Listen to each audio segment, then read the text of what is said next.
Thank you, APATS, for allowing me to be part of your virtual symposium this year. My name is Matt Coots. I'm a clinical professor at Florida International University in the DAT program, where we specialize in teaching, obviously, doctoral level athletic training skills that relate around Domain 5, specifically leadership and entrepreneurship, globalization, etc.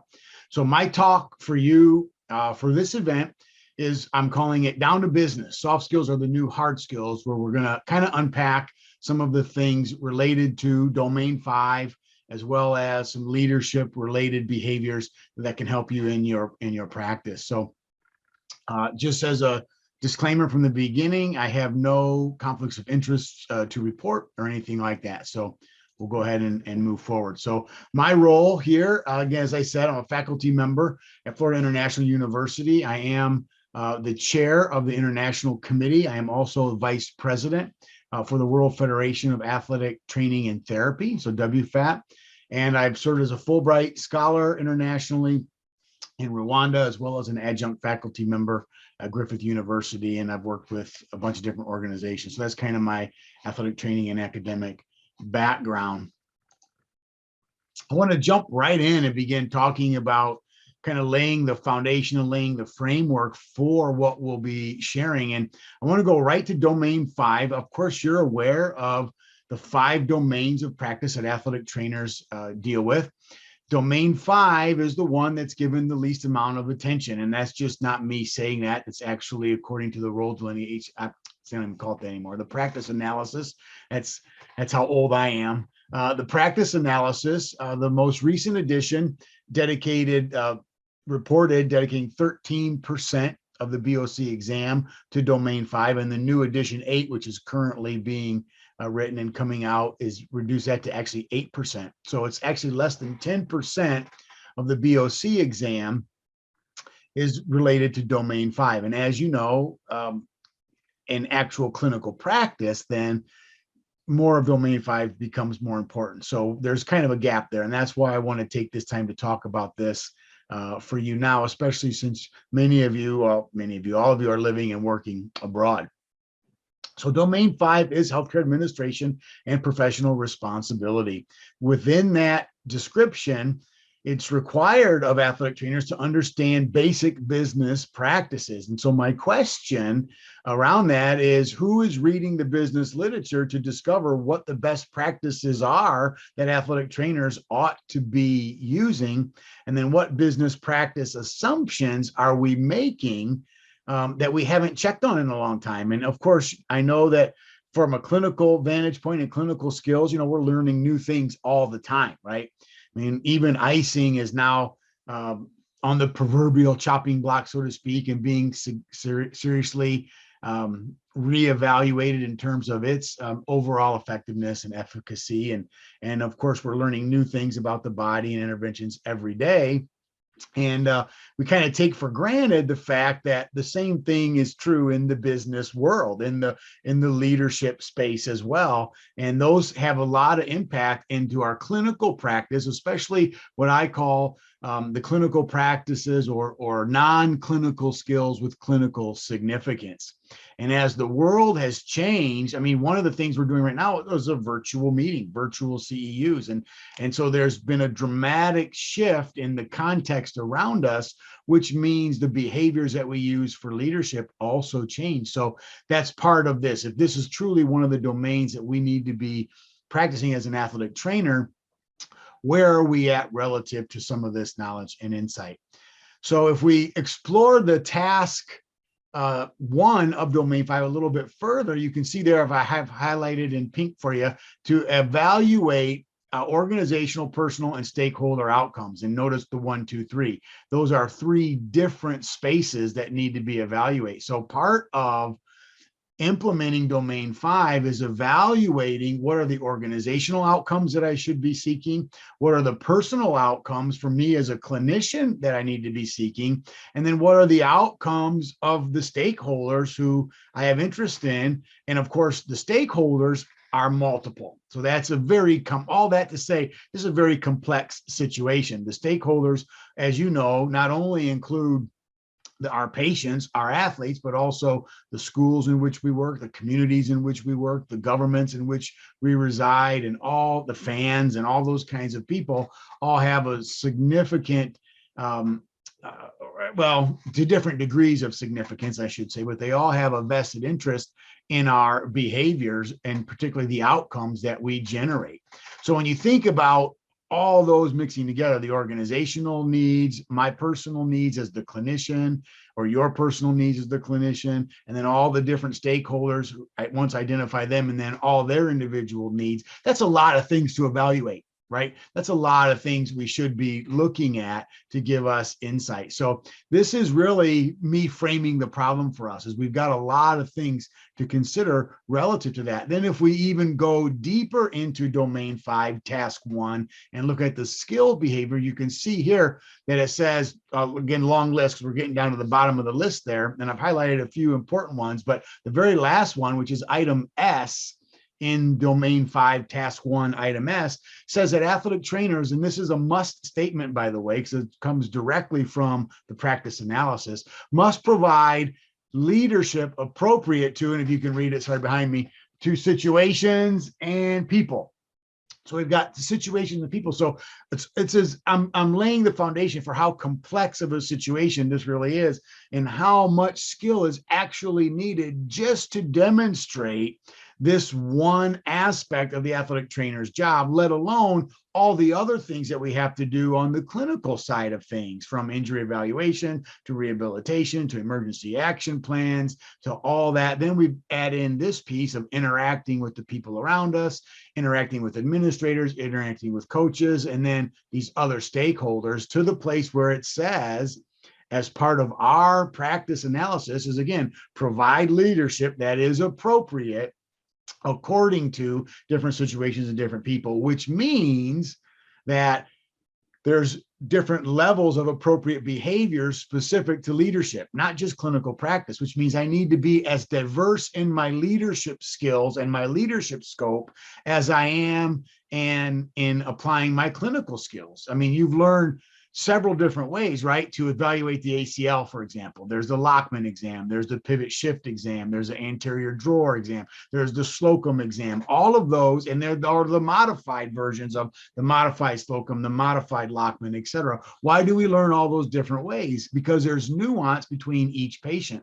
Sometimes if a patient is of a certain size and or weight, girth around the leg, I'm going to have to do a modified exam to elicit the sensitivity that I need in the exam, right? And so we learn different skills to accommodate different kind of equipment we might have available, different situations we might be in, different types of patients. And again, we know the diversity of patients that we deal with in terms of just size and weight and things like that, right? So we learn these different skills to apply the appropriate technique, the appropriate intervention to the right person, right? We also, evidence-based practice is all about not having a cookie cutter approach to care, and not practicing cookie cutter medicine. We want to have a specific, a specific treatment and a specific intervention for each patient.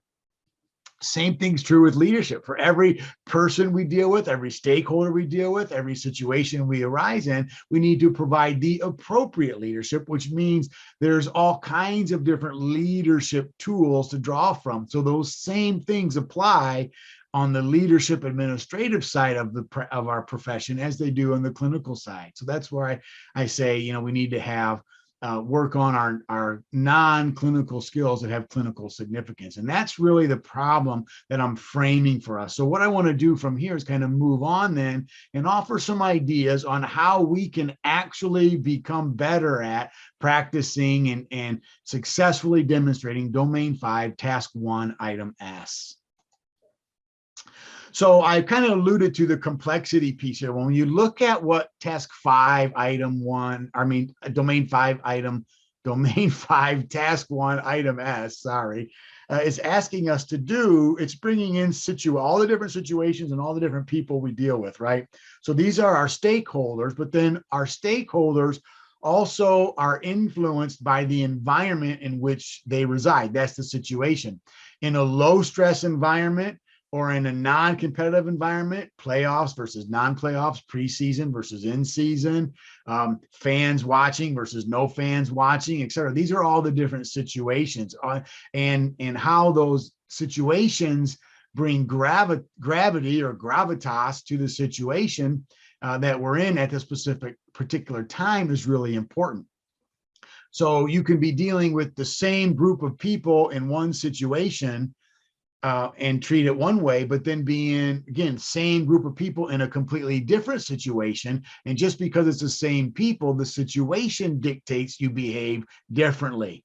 And so that's all those together. When you throw in all of those variables, the infinite number of situations that could be possible, then the infinite number of characters involved with the coaches there, maybe the teammates there, maybe the significant other is there, maybe a parent is there, maybe they're not, and how all those people are integrated together, we have an infinite number of possible scenarios in which I need to be able to discern what's happening appropriately so I can appropriate the correct leadership behavior that's needed in that situation. Because again, not all behaviors are created equal, and not all situations demand the same type of intervention. So that's where the Play-Doh metaphor comes in. So I'd like to really paint the picture for you that so much of our clinical practice, so much of what we do as athletic trainers is really like mixing together a whole bunch of different balls of Play-Doh, or different colors of Play-Doh. So if you've got, like on the picture here, you know, some red Play-Doh, some white Play-Doh, some yellow Play-Doh, some blue Play-Doh,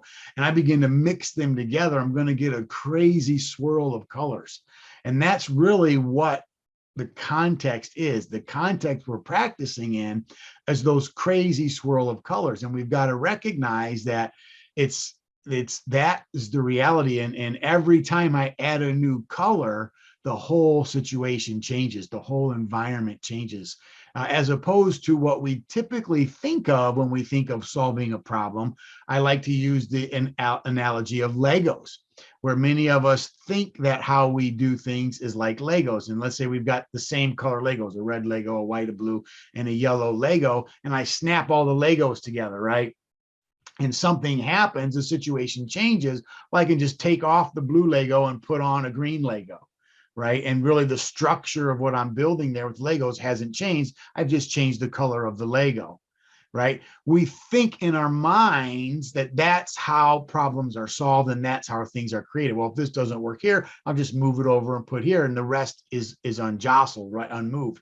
Well, that's really a false picture of what the reality is. The reality is more like that Play-Doh. So imagine I've got the Play-Doh ball, and now I need to, I want to take out the blue Play-Doh and put in the green Play-Doh. You can't do it that way, can you? All you can do is add the green Play-Doh to it, try to remove some of the blue, but it's already woven in there. It's already integrated in there. So you're never going to get all the blue back out.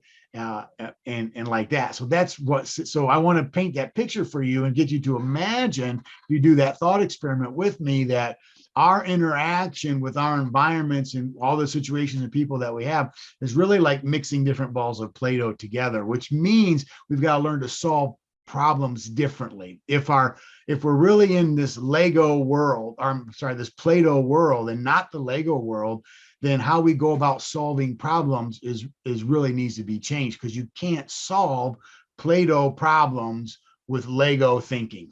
And that's where VUCA comes in.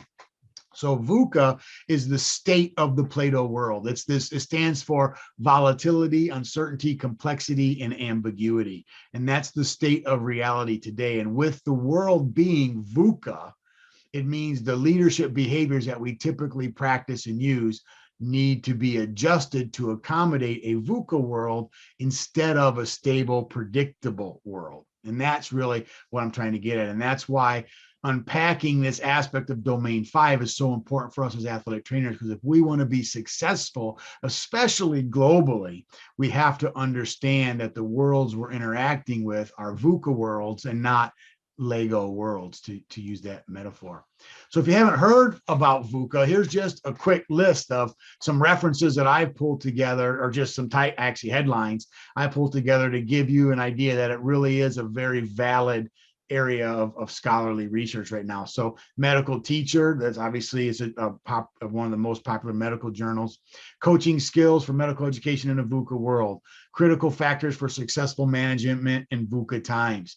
Leadership, what competencies does it take to remain engaged as a leader in a VUCA world? Thriving, not just surviving in the VUCA healthcare industry. And the list goes on. 3 of 11,000 hits on Google Scholar just in the last couple years. So I mean, there's these are just headlines from those actually. So there's over 1,100 hits just last year alone that talk about VUCA in healthcare. And if you remove the healthcare, it's in the millions. So VUCA is a very, very popular topic. People are writing about now, especially since COVID, but even before it.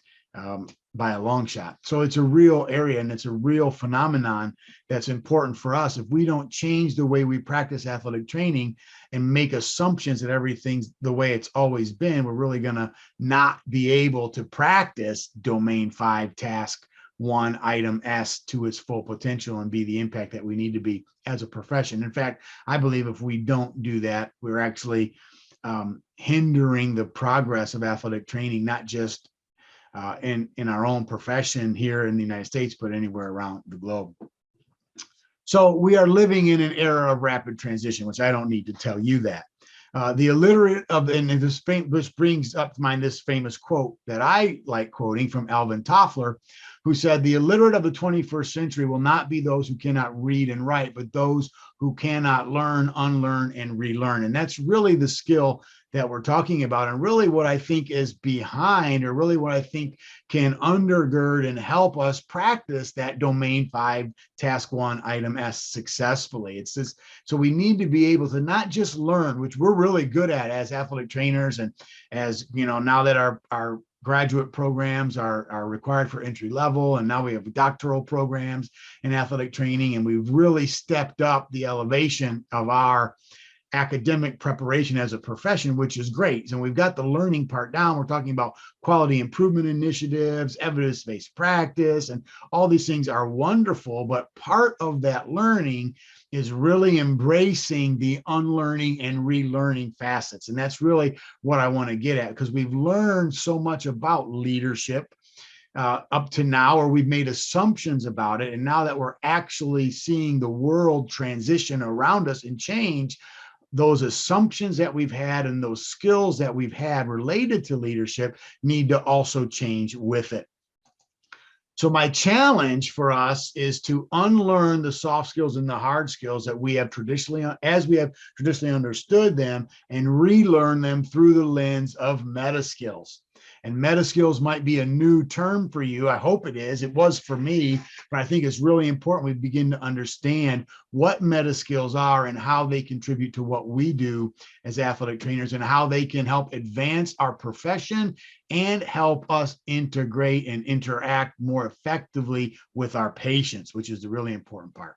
So let's do some defining here first. So I've got research here, and I'll show you the references slide at the end if you want to study this out, or feel free to email me. I'm happy to talk to you more about this. I love this stuff. But recent research, as recent as 2020, has identified that meta skills are the intangible aspect of why certain graduates with the same degree are chosen over their rivals. Now, what's interesting about this particular study is this is kind of intuitive. We know this to be true already, and they've actually starting to put some rationale and some actual reasons behind why is it when all other things are equal, we've got graduates from the same degree or with the same degree from the same programs. Now, this isn't athletic training research. This is from computer tech research, by the way, but they're seeing that graduates across the board who have the same credentials, the same degrees, and the same majors in their interviewing for jobs, there's certain ones that are picked over ones that aren't picked, right? We know that. Well, what is it? We used to call, what's the difference? We used to call it, well, fit, or the it factor, or some generic thing we would subscribe or ascribe to why one person was picked over another when all other things are equal.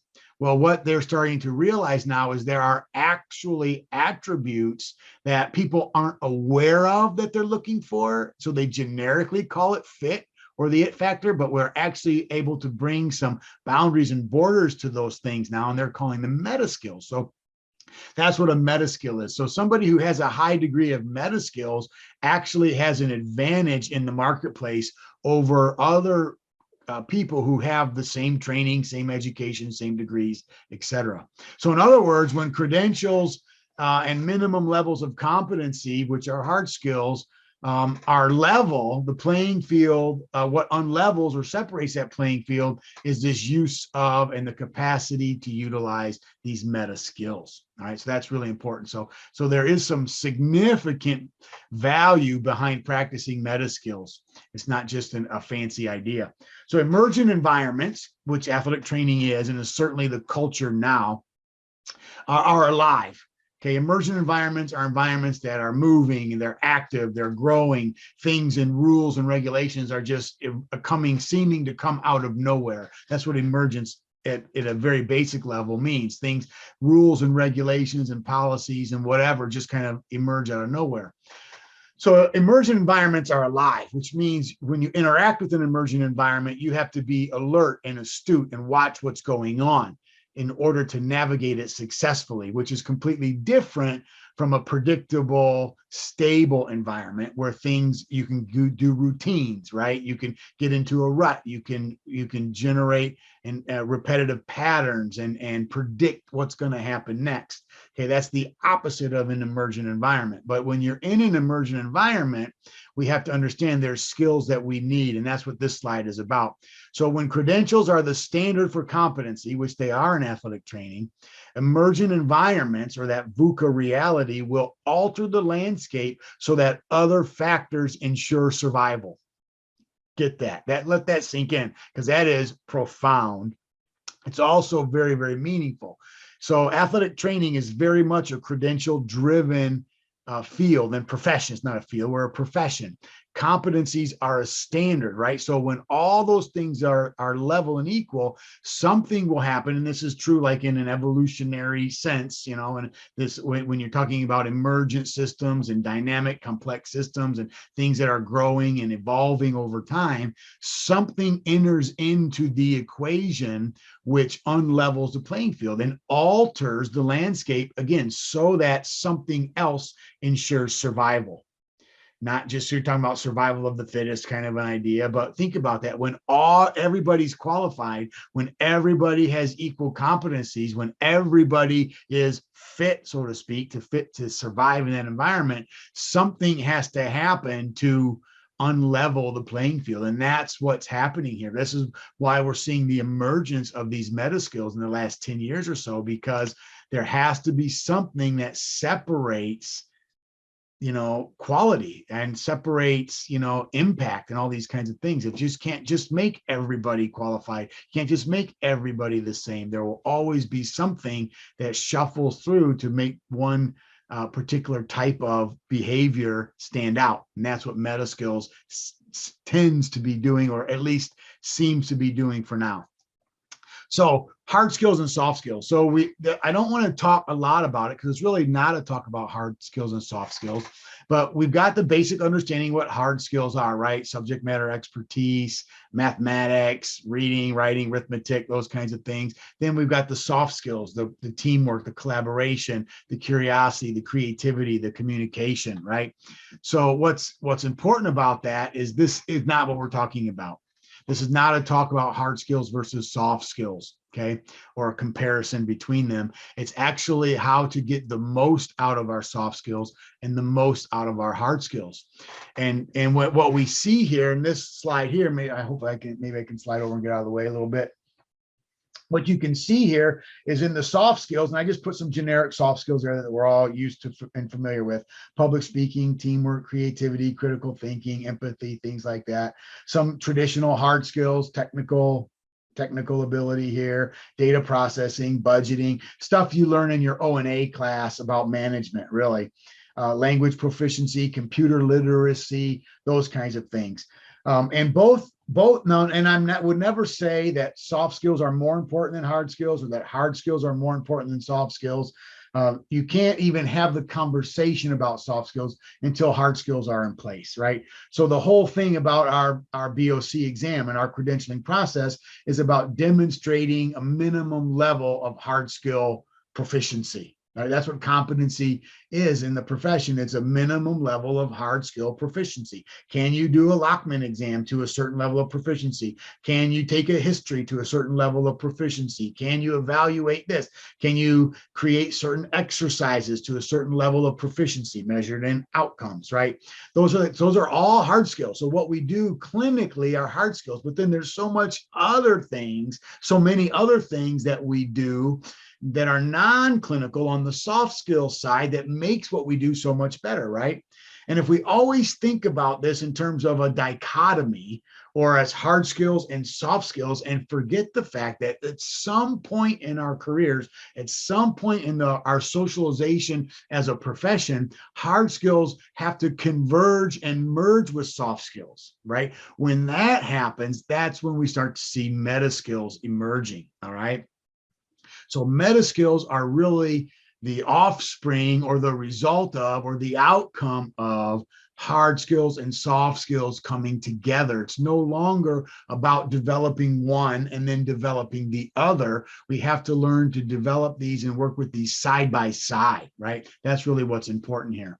So that's what we're talking about here. So there also, to illustrate for you, just again, it's some random sample. I just pulled some headlines from scholarly journals out there that are very recent in the last 3 or 4 years on meta skills. Just so you know, it's not a term I made up, and it's actually something that scholars are investigating. So exploring meta skills of knowledge, creating inquiry in higher education. Meta skills are the key to human potential, the Journal of Behavioral Economics and Social Systems, okay? You've got the Journal of Medical Education, which is a big one. Defining cognitive higher order thinking and psychomotor meta skills.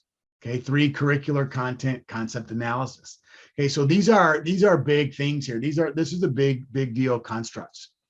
So meta skills are something that you're familiar with, or I'm sorry, the term meta as a prefix you're very familiar with, right? So meta simply means beyond. It's Greek. It's a Greek prefix. It means beyond or above. Okay, so we use the word meta a lot, and we just don't think about it maybe in this context, but metaphysics, metatarsals, metacognition, metabolic, metaphor, metamorphosis, metalinguistics. And if you're a DC comic fan, like I am a nerd, you know, you got the Flash here, Barry Allen, who's metahuman. Okay, and you've got the metahumans. So meta, again, is a very familiar prefix that we use all the time. Now I want to apply that to meta skills, right? So what are meta skills? Okay, so again, we've already said the foundation of meta skills are the convergence of hard skills and soft skills, but in essence, they are core behaviors from which new and needed skills emerge. If you can read that, sorry, my head's in the way. But core behaviors from which new and needed skills emerge. What's interesting about this is meta skills are things that are kind of created in the moment, right? Remember, we're living in an emergent environment.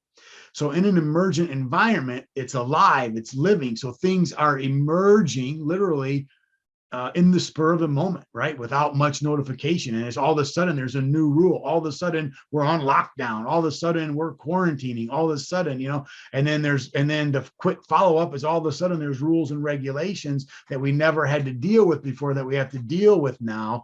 And I need skills to live in this new environment that I didn't learn. No one, you know, and that I didn't, is because it's an emergent thing, it's a brand new thing. There's no experience or history to really draw from. So I need to be able to appropriately behave in this moment of time, right? That's what a meta skill is. It's when your hard skills and soft skills, again, come together to create a new behavior that's needed based on the situation that you're in. That's what's so neat about meta skills. And that's really what a meta skill is. So you can't skip the hard skills or skip the soft skills and go right to meta skills. You just need to understand that a natural byproduct of learning your hard skills and developing soft skills will be these meta skills if you're alert to them and if you have a way in which, in a model in which to frame the behaviors that emerge, right? That's what I'm going to tell you next, and what we're going to get into is learning how to capitalize on those things. So one of the ways to do this, let me try to scooch over here, is through this process of 3D thinking. So here's a framework that I've developed. This is my own research, and so I didn't put the references and things on there, but I've written a lot on this topic. So you can Google contextual intelligence and then my last name, Coutts, and you'll find a litany of research articles out there, as well as some books and some things and all that, if you want to know more about it.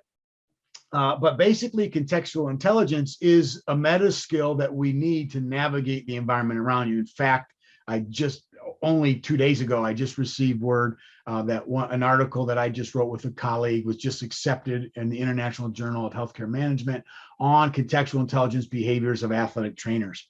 And so it's very much, it's been studied a couple times, not just me, but other people have studied this notion. And what we're finding is contextual intelligence is becoming a very needed and relevant skill set for athletic trainers in these VUCA emergent types of environments. And so what that is and why it's a meta skill is because it's a combination of these things that you see here on the graph. So we'll start with this idea of foresight, insight, and hindsight. Okay, that's what we call 3D thinking.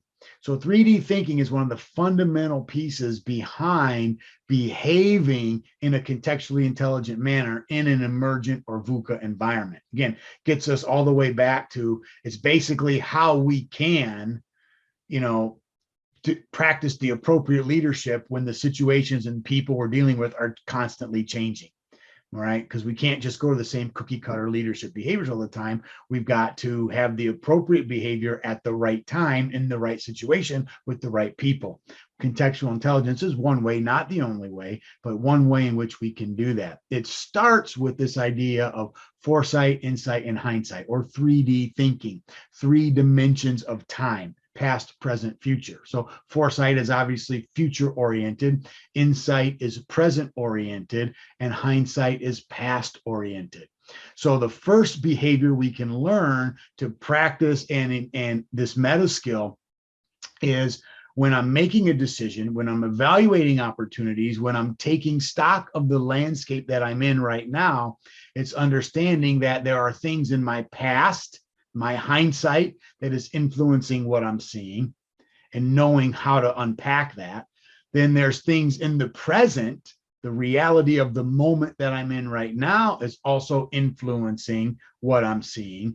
And then there's also my anticipation of the future, or my foresight, what I want to happen or what I hope happens or what I fear might happen, as also in the future is also influencing what I'm seeing right now. So all 3 of those dimensions of time come to bear on how we process information in the real moment. And we need to be aware of that. And not only aware of that, but we also need to have equal parts input from all 3 dimensions of time. See, most of us are significantly lopsided towards using hindsight in evaluating what we see. Okay, it's not wrong to use hindsight in evaluating what you see. Our experience is valuable, right? We need that. But 2 things we need to consider. 1, we shouldn't only use hindsight. And 2, much of our hindsight is blind spots and bias. It's called hindsight bias. So that's something else you might want to Google. Your mind will be blown on how inaccurately and unable we are as humans to accurately reflect on the past without input from other people to correct what we think we saw or what we think we experienced, right? So that's really important. So all those 3 pieces of time need to be correct. So hindsight needs to be correct. It cannot overemphasize. We also have to have foresight. We also have to have insight. And when we bring those 3 dimensions of time together, now I can actually get a better picture and see more clearly to navigate what's actually in front of me right now, the problem I'm trying to get through. That works both clinically and personally and just the world we live in. So I'm not going to spend a lot of time on the in-between phases. Like you can see there, between foresight and hindsight, there are three other skills, what I call, again, these are metacognitive skills or meta skills. Embracing complexity. I kind of already alluded to that with the Lego Play-Doh metaphor. That's what that's about. We have to understand that the world we're living in is complex and not complicated. And those complicated and complex are not synonyms. They are not words that you can interchange with each other. They have dramatically different connotations and dramatically different implications for behavior. So, for example, the complicated world is the Lego world. You can solve a problem very easily in a complicated Lego-based world. Just take one Lego out, put the other new Lego in, just change the piece. It's single loop learning. In a complex world, it's like the Play-Doh I was talking about, right? It's all the different colors are mixed together, and I can't remove one color entirely. And once I realize that's not the right color I want in the mix, it's already been mixed, and the color and the shape and the texture of that Play-Doh has changed forever, regardless if I get most or some of the blue Play-Doh out or not. Okay. So that's embracing complexity. We've got to understand that the world is in fact complex and not nearly as complicated as we thought it did, and then the implications of that. So that has to do with hindsight and foresight. Then we've got foresight and insight, tacit awareness. And then we've got insight and hindsight, leveraging synchronicity, which is another expression of how we use and the lessons we learn from our experiences. So that's a whole nother thing that I really don't have a lot of time to get into now, but which is a lot of fun to think about. The other thing on the outskirts of this model, then you've got what I call the R3 process. And that's what another thing I'm going to leave you with here today as a skill you can integrate now to help you get towards the meta skills of being able to practice effectively domain 5, task 1, item S, right? So respond, recognize, and reorder. And I'll unpack some of that here in a minute for you. But anyway, so the VUCA, as we've said, volatility, uncertainty, complexity, and ambiguity is an opportunity to expand into new domains of untapped performance. So we can't think of the VUCA reality as a problem because it's the new normal. Everybody talked about the new normal, and in the back of their mind, I think they think the new normal is just the way it's used to be with a few new rules, right? No, that's not it. That's not it at all. We are in the new normal. The new normal is a constant rate of disruption. So because this is the new normal, we can't wait for a time when what I used to know in my old skills are going to be useful again with a few minor tweaks. We actually need completely new sets of skills. And that's why meta skills are so important. So think of it this way. Think of it as chaos being the package that your potential arrives in, not as chaos is something we need to avoid and get rid of. That's easy to a lot of things we say, we think that way, but we've got to begin to think about this in a new way, which is also in and of itself a meta skill, how we reframe the reality in which we live. Excuse me. So employers are increasingly expect workers to possess a wide range of soft skills. So there's some reference there for you. We understand that, right? So expectations of our employers are dramatically increasing. It used to be all hard skill related, but even notice the advent of DAT programs and other types of certificate programs and residency-based programs. And why are these things emerging beyond entry-level practice skills? 50 years ago, all you needed was the ATC credential, and you needed a degree, either an internship route or an accreditation route. And notice how different it is now. It's not because someone somewhere has decided they wanted to make a difference. It's because the environment, the context is actually demanding something different. Because again, when you create a level playing field, everybody meets the minimum competence, so everybody's equally qualified. No, the environment will change to alter that reality. And that's what we're seeing here. So you're seeing now, it used to be, well, all you needed was the credential, and then everybody was qualified for the job. That's not true anymore. The employers and the environment, the context, the stakeholders are demanding more. So because we're really all pretty good clinically, and we actually have a lot of clinical expertise, it's not like at some point there's a threshold, right? I can't get any better clinically. I mean, I can always be working on my skills, but I already know 6 different ways to evaluate the ACL and 5 different ways to do this and all those kinds of things. At some point, something has to give. There's a threshold met. It's like, okay, my outcomes are great, but I still need to, the community, the environment is still going to demand something of me. So what is it? We're seeing a shift towards these soft skill types of things now. So you need to be good clinically and good soft skill wise or meta skill wise. And so I just wanted to point that out as well. So why are soft skills so elusive to master? Well, applying soft skills in a VUCA world requires meta skills. So the world's been VUCA for quite a time already. So it's not like this is a new thing. And we've always wondered, and it's been a lot of, even years ago when I was young in the athletic training profession, there was actually the way programs were administered, they actually had affective competencies as well. Some of you people who've been around a little bit longer may remember those affective competencies. There was psychomotor competencies, there was cognitive competencies, right? But then there were affective competencies or bedside manner, which were essentially soft skills. They removed those because of their difficulty to measure. But that didn't mean because they were removed from the formal curricular and assessments on the exam doesn't mean that they stopped being important. So they always were important, and they were just always difficult to master. The reason I believe they were always difficult to master is because we were thinking the world was a Lego world, but really it was a Play-Doh world. And that's really, well, that's the answer. I mean, I guess I'll be bold and arrogant enough to say that's why soft skills always seem to be so elusive and so difficult for so many people. It's because we were operating on the wrong assumption of how the world actually was.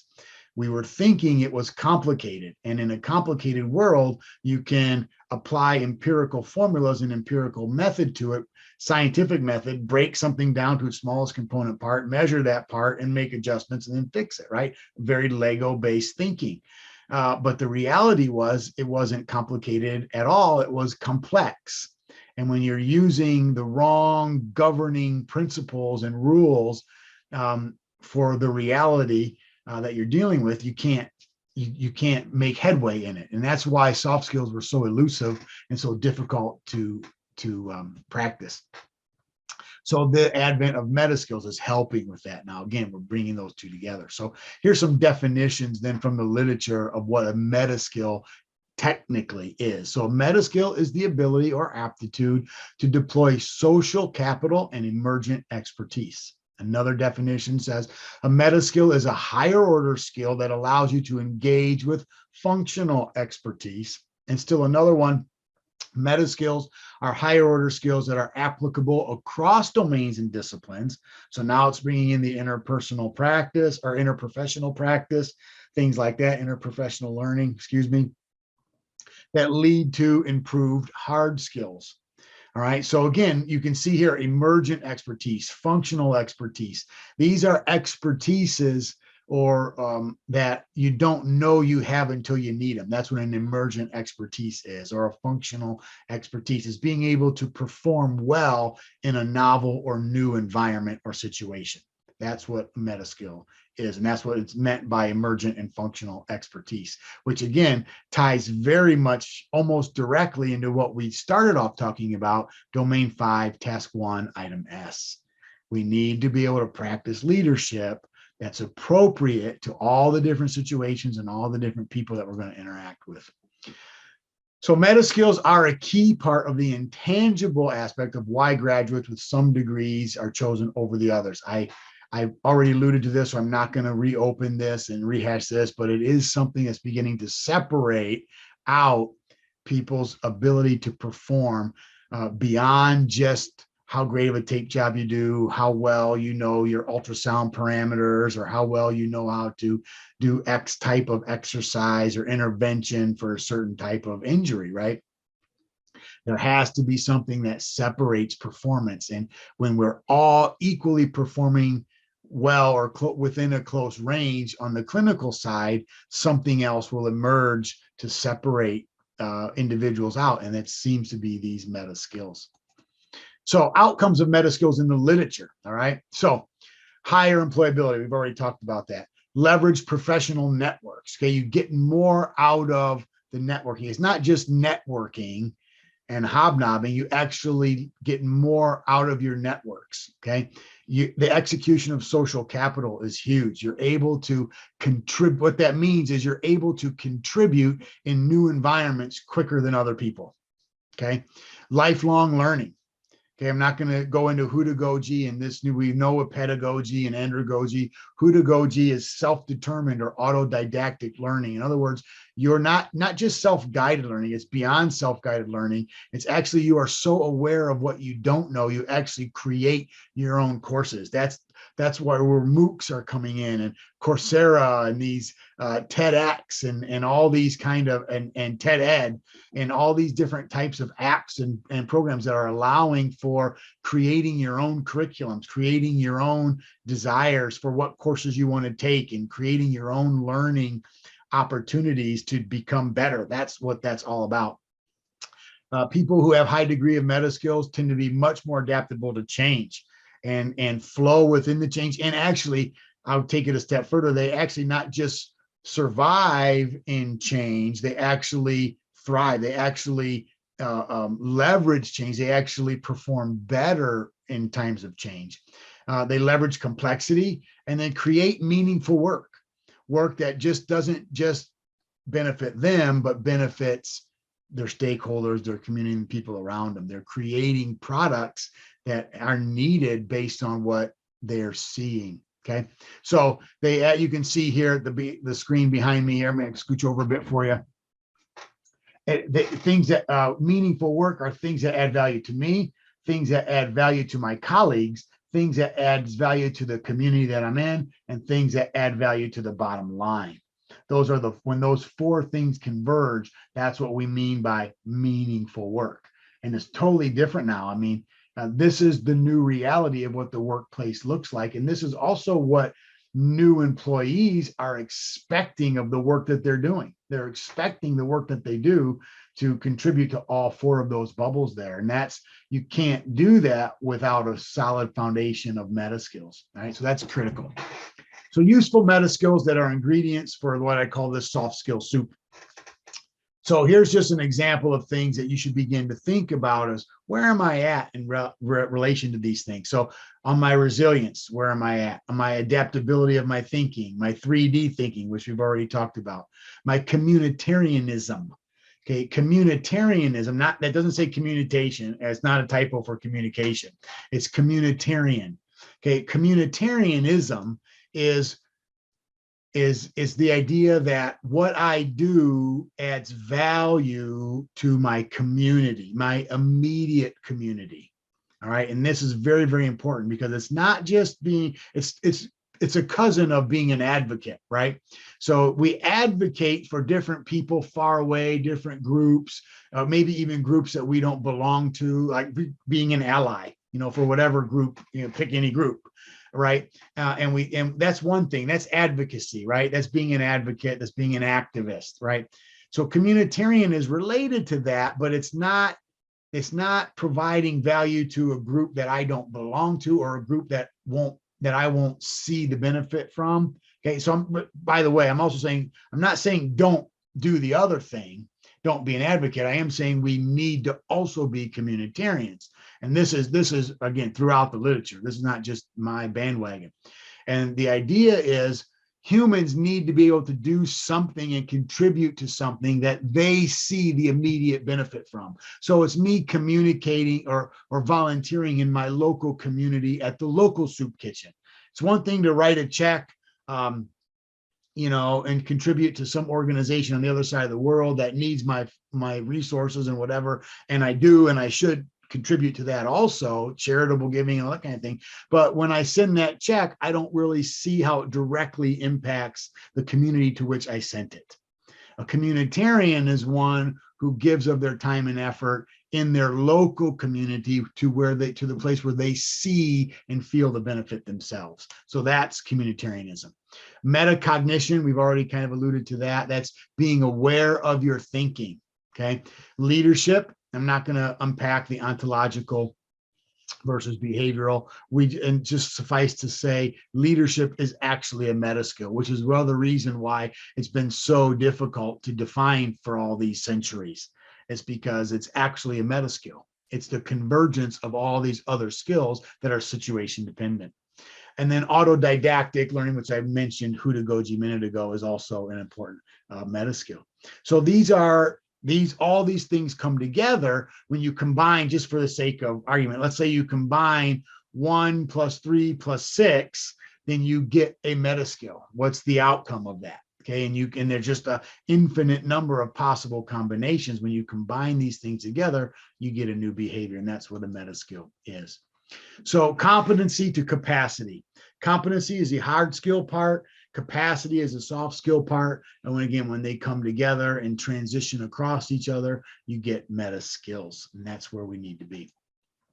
So let me close with this one other thing here. And I told you I'd give you one more thing. Think back to that 3D thinking I was talking about. And on the outskirts, I said there was recognize, reorder, and respond, the 3R process. Here's one more thing you can have to put in your back pocket, a real life application thing you can use to help you practice the meta skill of contextual intelligence and practice better domain 5 task 1 item S. So what are we recognizing, reordering, and responding to? So here we go. So what we recognize we need to constantly be looking to recognize the subtle or nuanced shifts in our environment. Okay, we need to see and notice what's different. We do that by asking 3 questions. Has the context just shifted? Let me give you a hint. The answer to that question is always yes. 2, what might be responsible for that shift? So I notice something has just shifted.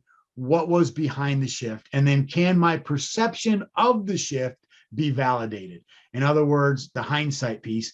Do I need to ask someone, did you notice it too? Did you perceive that shift as well?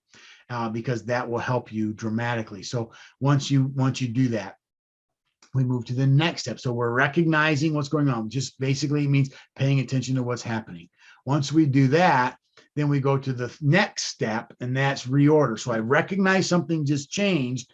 Now I have to reorder. Well, what am I reordering? I'm reordering the metric of success, or the previous metric of success. So remember, we've just recognized something has shifted.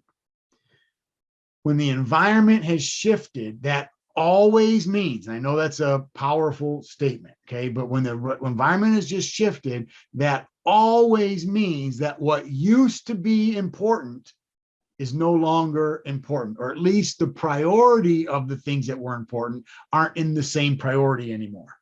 Okay, that's really what that means. So what I'm reordering then is I need to recognize the shift has happened. That means what was important isn't as important anymore. So what is now the most important thing? In other words, what's the new metric of success? That's the question we ask in the reordering phase. What's the new metric of success now that I've just recognized the environment isn't the same anymore? Okay, or what used to be isn't how it is anymore. The pre-COVID world and the post-COVID world. What's important now that wasn't important then? Think about technology, now virtual meetings versus face-to-face meetings. What's important now that wasn't important then? All those kinds of things. How have they shifted? How has the priority shifted? So you want to ask these questions. Have I ever been in this context before? If yes, what were the metrics of success? If no, what are they now? And how have the metrics of success changed as the result of the shift? Okay, and that's really important. And that third question is really the question we're trying to get to. So now we've done the first 2 stages. I'm now paying attention and looking to see what's happening. I notice something has shifted. As soon as I notice something has shifted, now I have to ask myself, okay, what's the new metric of success? What is the new important thing? What is the new thing that I am being evaluated on that I wasn't being evaluated on before I noticed the shift? All right. So once I've done that, I go to the third stage in this R3 process, and that's now I go to response phase. So I've recognized the change. I recognize, and now I've reordered the priorities. I now know what the new metric of success is. Now, do I have the capacity to respond? This is where the meta skill comes in. This is the response after those first two stages is the meta skill. What do I now need to do that I wasn't doing before in order to meet and satisfy this new metric of success? That's the meta skill, the responding. It's the actual behavior. I like to use the metaphor of currency for this, something you are all going to be very familiar with, the American dollar, the USD versus whatever currency of the country you're in, right? So they're going to have different currencies, and you can't transact business if you don't have the right currency, right? So you recognize, oh, my environment has just changed it. The new metric of success is no longer the dollar, it's this other thing. And this other thing I'm going to need in order to transact business. So how much of the other currency do you have? So then you start the recognizing cycle all over again. So I'm recognizing, what do I need, right? That's where the hudagogy, that autodidactic learning comes in.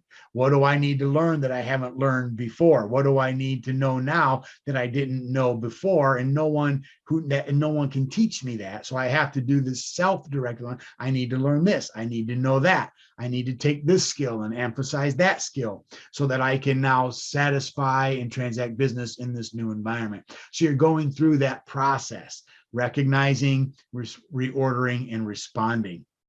Okay, so what new currency is needed to transact business? Do I have that currency in my account? Can I get that currency, and how quickly can I get it?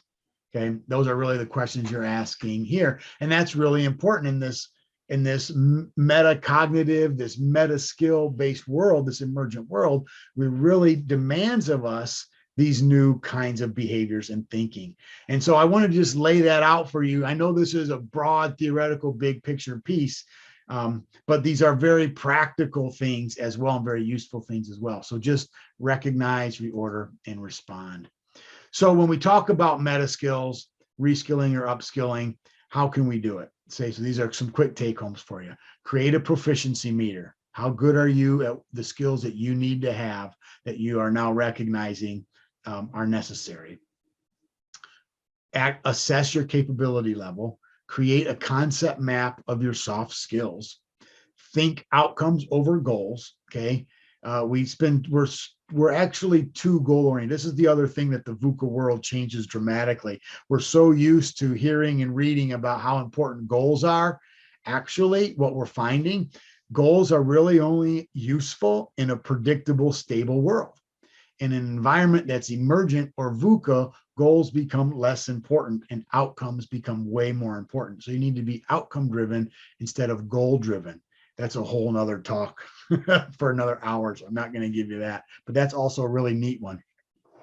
And develop collaborative networks of what I call mental skill ninjas. In other words, find people who you know are coping well and adjusting well to the changes that life and the world and the community and the culture are throwing at them, and try to emulate them and learn what they're doing and how they're doing it. Okay. So that's kind of all I really have to say in a nutshell. So there's my email. If you have any questions, I would love to hear from you. I love talking about this stuff. My Twitter is there as well. So if you want to instant message me there, please. And I'd love to hear from you about any of this stuff. So thanks so much.